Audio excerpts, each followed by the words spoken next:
Curses and hexes have been prevalent throughout human history, from the Aboriginal bone-pointing curses in Australia to the hexes of the Lancashire witches. Sorcery has been, and is still, evident across the world.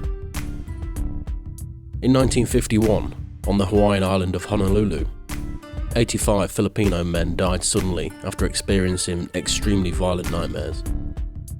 Doctors in the USA described the phenomenon as Oriental Nightmare Death Syndrome. After post-mortem, no natural causes of death were found. The Philippine name for the illness was Bangungut, or Nightmare Hex. In 1966, a patient at Baltimore City Hospital grew visibly weaker before the doctor's eyes, even though her vital organs were perfectly healthy. On the eve of her 23rd birthday, the woman exhibited signs of extreme panic and died in spite of the doctor's best efforts to save her. No medical condition was found in the post-mortem. The woman was one of triplets born in the swamplands of Georgia. The sisters had been hexed on the day that they were born. Their mother was told by the midwife that the first would die before she was 16, the second before she was 21, and the third before she was 23. The first sister died in a car accident at the age of 16.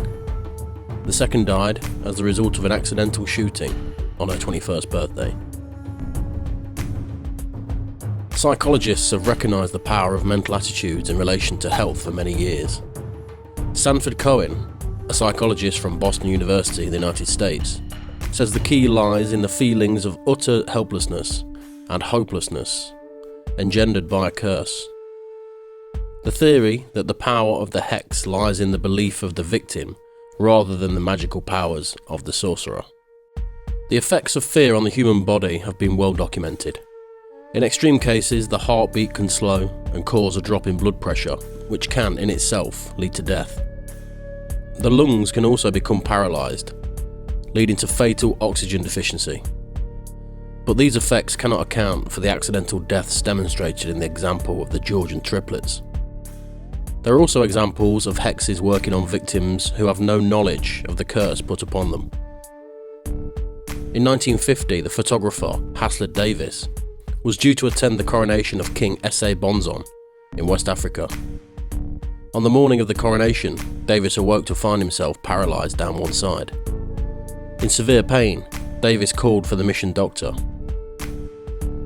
After an examination, the doctor said that there was no medical treatment available for the condition. Davis's symptoms were the result of a locally well-known spell. The king sent his personal sorcerer, who lifted the curse, and Davis was immediately cured. The use of voodoo dolls or puppets is found in many types of witchcraft and sorcery traditions. In Britain, the tradition of witchcraft and sorcery is well documented throughout history. The witch's evil eye was blamed for a multitude of disasters, from crop failure to deaths of children. In 1613, the 11 witches of Pendle went on trial for the murders of 16 people. 10 of the witches were hanged. Elizabeth Southerns, the 11th witch, admitted that her favourite way of killing was to make a doll of her enemy and pierce it with a thorn or pin. She died in prison. One of the other witches, Old Chats, is said to have cursed a farmer's land after he evicted her. She urinated on the spot in a field and declared that the land was cursed. The farmer would never graze his cattle there again. Local people recounted that cattle died in that field from then on. In the 1950s, inspectors from the Ministry of Agriculture did extensive tests on the land. They found that the land was poisoned by an unusual weed. No one has ever been able to explain why the weed grew in that particular field and no other. Witchcraft was commonplace across the British Isles in the 15th to 17th centuries, with effigy puppets being employed as curse vehicles. In 1579, a witch by the name of Mother Dutton was accused of murdering 4 people by sticking thorns into the sides of images. Voodoo and witchcraft are as prevalent today as they were in centuries gone by. In Benin, voodoo is the state religion. The government itself plays an active role in spreading the fear of voodoo.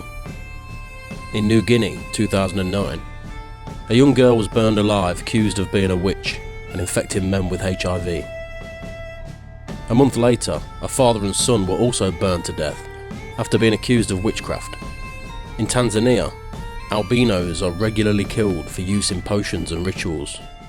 In Gambia, Amnesty International have been monitoring the torture and deaths of those accused of witchcraft. The toll is now in its thousands.